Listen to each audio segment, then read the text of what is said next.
Well, I was in Australia for 3 years and I didn't climb at all. Well, I climbed maybe like 3 times outside in 3 years. So basically, in 2009, I climbed for 10 months and did big walls and everything. Was like in a fantastic climbing shape.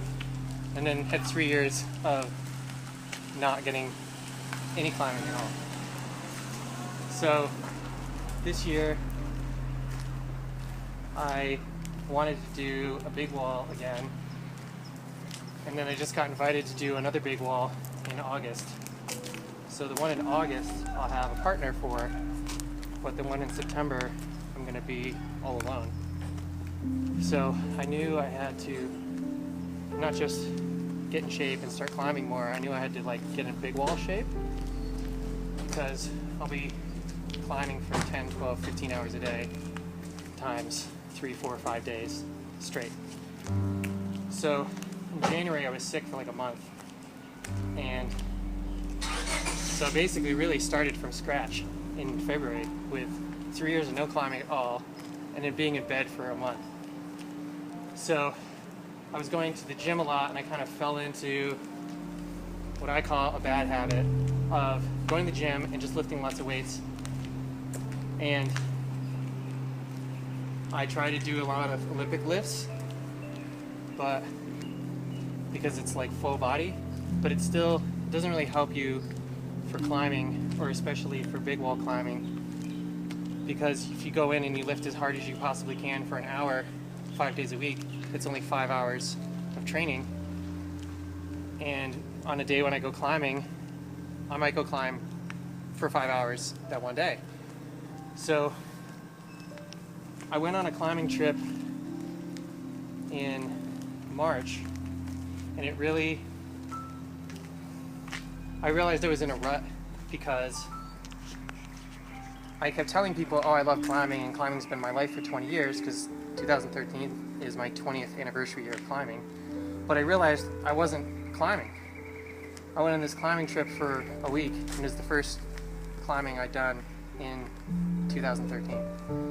So I went home. The day I got home, I quit the gym, and now all I'm doing is training on my own, doing body weight training. I've run track, I've boxed, I've done martial arts, I've done stunts, and I've climbed. And all that stuff has gotten me into the best conditioning I've ever been in, and all of it is no equipment. You know, it's a jump rope, it's a dumbbell, it's a floor mat, and that's it. It's mostly body weight stuff. And ironically, I have a friend that comes down once a month or every 6 weeks to come visit, and he came in and said, "Hey, my God, what have you been doing? You look amazing." And I said, "Oh, I quit the gym." And he laughed and goes, "Only you could quit the gym and look in better shape than anyone else would have been like, oh, I started going to the gym." But it was a really big slap to the face, because, so for instance, I just finished this workout and I have this jump rope. I just jumped rope for 20 minutes. And let's see, a month ago, I bought this jump rope, and I tried to jump rope for 10 minutes thinking that'll be an easy way to get back into it, and I couldn't jump rope for 10 minutes. I had to do like a minute on, minute off. So it took me like 20 minutes to jump rope 10 minutes. But then the next week I was able to do 10 minutes straight, and the next week I was able to do 20 minutes but in sections. And then finally last week I could jump rope for 20 minutes. No problem. So it does come back. It just takes you a little while. And I also started running again, which is awful. Well, I'm not even running, I'm jogging. I don't allow myself to call it running, because I used to actually run and do marathons and things. So to me, it's like I'm jogging.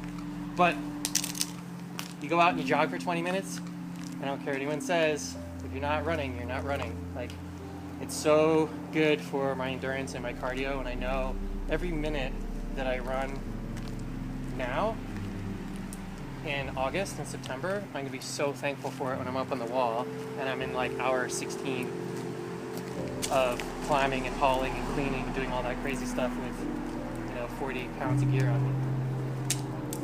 But it's hard sometimes because I train mostly on my own, and so I have to keep myself on task of Well, this is hard. I don't want to do it, or I hate that workout, but I have to do it because that's my weak spot, or what have you. So, for instance, for me, I'm not getting hit by a car. I'm weak in the shoulders, and I've had a lot of shoulder injuries over 20 years of climbing. And so I know I have to work on my shoulders a lot. So I'm trying to do presses. So it's like handstands against the wall. And let's see, a month ago, I could do 2 or 3 1-minute handstands. Like a minute, a couple minutes rest, a minute, a couple minutes rest, a minute. And then like 3 weeks ago, I did 5 1-minute ones in a day. And then last week I did like 5-minute ones. And like you do one, 2-minute break, do one, 2-minute break. You know, instead of taking a half hour, like 5-minute rest in between, it was like 2-minute rests. And then this week I did 2 5-minute press workouts. So again, it's coming, but it's hard. So, and I was supposed to climb today, but I wasn't able to go. And it's like running. Like jump roping is great, cycling is great, all that stuff is great, but it's not running. And it's good cross training for running, but the only way to get better at running is to be running.